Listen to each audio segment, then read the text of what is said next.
There's been research that tells us that happiness has three components. It's 50% genes, it is 10% circumstances, and it is 40% actions.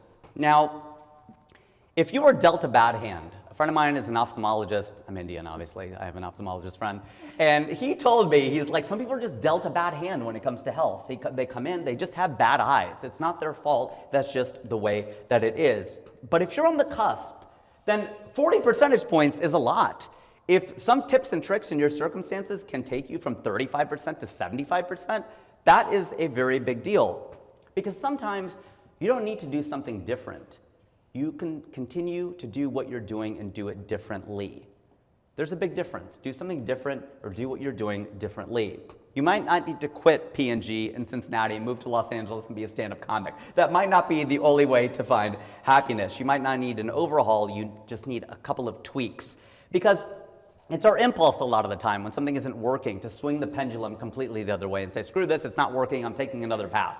You don't necessarily have to do that. And I remember working at Procter & Gamble, Punjabis and Gujaratis, P&G, the Peej. And I remember one of the internal mottos was, make a little, sell a little, learn a lot. And I loved that. I loved that idea. So sometimes it can be illustrated in a different way. Epicurus in the 4th century apparently said, I wasn't there, if thou wilt make a man happy, add not unto his riches, but take away from his desires.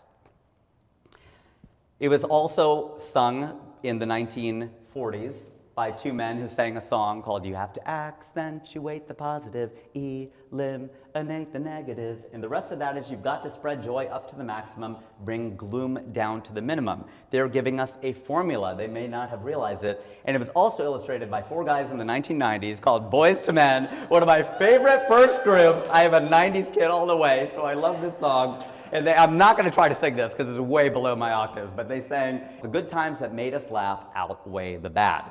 Now, why am I giving you all of these different quotes? Because it turns out there is a happiness formula beyond the makeup of it, and I'm giving you the addition. I'm now going to give you the division. There's a happiness quotient, okay? Now, this is mine, and this is what I came up with. I said happiness is your perception of reality, not only reality, but also your perception of reality over your assumptions. Now, I want to be very, very careful because I once had this as expectations. And somebody goes, don't put expectations because then you're basically telling people to lower their expectations. And people always say, you want to be happy, lower your expectations. Yeah, but if you have a happiness set point and an expectation set point, that's hard to do sometimes. I'll give you some tips and tricks for it, but you essentially have to increase the numerator and decrease the denominator, right? That's pretty simple, very simple math. Even a comedian who hasn't done a differential equation in a long time can remember a very, very simple formula like this of increasing the numerator and decreasing the denominator. Don't kick the can. Don't kick it into next week. When you get an invitation to do something in the future, ask yourself, would you accept this invitation if it were scheduled for tomorrow?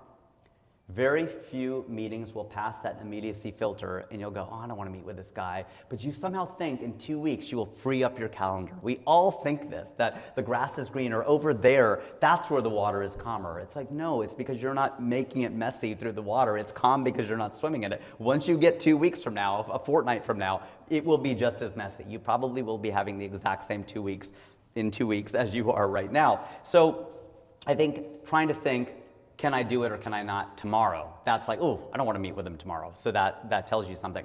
And a good way to say no, I've interviewed a lot of celebrities on my talk show. One of my favorite questions to ask them is, how do you say no? How do you say no to people? Because they get asked things all of the time. And one of them is not me, and the other one is not now. Okay, so not me is like if someone comes to you in your department and you don't have the time, you don't have the bandwidth, you're not rewarded for it, it's not on your work plan. Hey, but you know what, Debbie in accounting, she can help you. That's more her lane. I don't mean to take everything that comes your way and give it to Debbie in accounting. That's not what I'm saying. But there is one way to do that where you can divert it.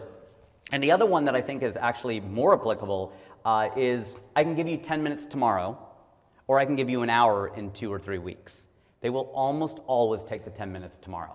And you will save yourself 50 minutes because usually they don't need an hour. They just need a few minutes. So again, you got to go through that first filter first, right, of do I even want to do this? But if you feel like you can't get out of it, if you have time, you got to do it. But if not, it's a good idea to go for the immediate 10.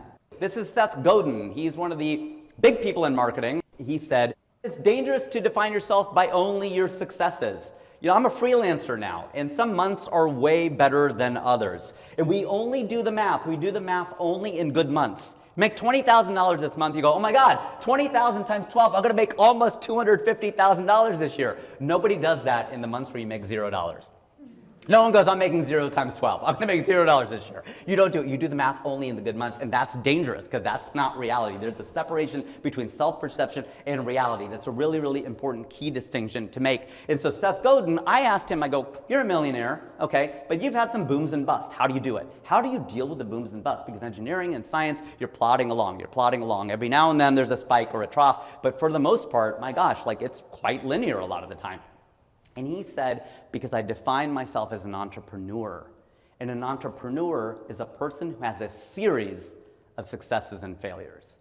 Because so when I fail, I'm just as much of an entrepreneur as when I succeed, as long as I learn something. It's like, oh, that's a really good way to look at it. He doesn't go, oh my gosh, if only I can start one more company that makes $1 million, I'm an entrepreneur. No, you're an entrepreneur right now. You're an engineer right now. You're a scientist right now. What did Thomas Edison say? I haven't failed. I've found 10,000 ways that don't work, right? So I think it's a really, really salient point.